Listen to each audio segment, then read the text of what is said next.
एक शख्स गाड़ी से उतरा और बड़ी तेजी से एयरपोर्ट में घुसा। जहाज उड़ने के लिए तैयार था। उसे किसी कॉन्फ्रेंस में पहुंचना था जो खास उसी के लिए आयोजित की जा रही थी। वो अपनी सीट पर बैठा और जहाज उड़ गया। अभी जहाज कुछ दूर ही उड़ा था कि कैप्टन ने ऐलान किया, तूफानी बारिश और बिजली की वजह से जहाज का रेडियो सिस्टम ठीक से काम नहीं कर रहा, इसलिए हम करीबी एयरपोर्ट पर उतरने के लिए मजबूर हैं। जहाज लैंड होते ही अब वो शख्स बाहर निकला और कैप्टन से शिकायत करने लगा कि उसका एक एक मिनट कीमती है और होने वाली कॉन्फ्रेंस में उसका पहुंचना बहुत जरूरी है। पास खड़े दूसरे मुसाफिर ने उसे पहचान लिया और बोला, डॉक्टर पटनायक, आप जहां पहुंचना चाहते हैं टैक्सी द्वारा यहां से केवल 3 घंटों में पहुंच सकते हैं। डॉक्टर ने उस शख्स का शुक्रिया अदा किया और टैक्सी लेकर निकल पड़ा।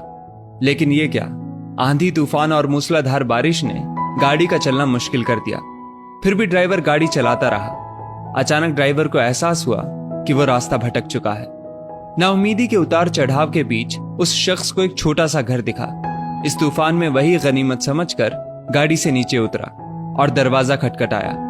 आवाज आई, जो कोई भी है अंदर आ जाए, दरवाजा खुला है। अंदर एक बुढ़िया आसन बिछाए भगवत गीता पढ़ रही थी। उसने कहा, माँ जी, अगर इजाजत हो तो आपका फोन इस्तेमाल कर लूं। बुढ़िया मुस्कुराई और बोली, बेटा, कौन सा फोन? यहां ना बिजली है ना ही फोन। लेकिन तुम बैठो, सामने चरणामृत रखा है, पी लो, थकान दूर हो जाएगी और खाने के लिए भी कुछ ना कुछ फल मिल जाएगा, खा लो ताकि आगे सफर के लिए कुछ शक्ति आ जाए। डॉक्टर ने शुक्रिया अदा किया और चरणामृत पीने लगा। बुढ़िया अपने पाठ में खोई थी कि डॉक्टर की नजर उनके बगल में पड़ी। एक बच्चा कंबल में लिपटा पड़ा था जिसे बुढ़िया थोड़ी थोड़ी देर में हिला देती थी।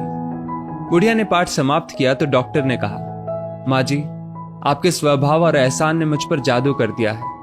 आप मेरे लिए भी दुआ कर दीजिए, ये मौसम साफ हो जाए। मुझे उम्मीद है आपकी दुआएं जरूर कबूल होती होंगी। बुढ़िया बोली, नहीं बेटा, ऐसी कोई बात नहीं। तुम मेरे अतिथि हो और अतिथि की सेवा ईश्वर का आदेश है।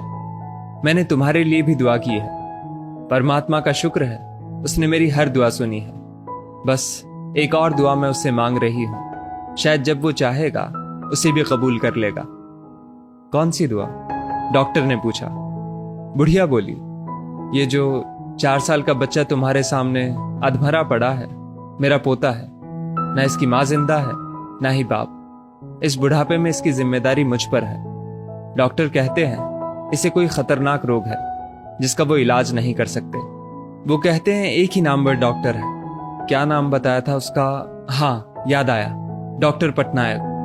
वो इसका ऑपरेशन कर सकता है। लेकिन मैं बुढ़िया कहाँ उस डॉक्टर तक पहुंच सकती हूँ? बच्चे को लेकर जाऊं भी तो पता नहीं वो देखने के लिए राजी भी हो या नहीं। बस अब बंसी वाले से यही मांग रही थी कि वो मेरी मुश्किल आसान कर दे।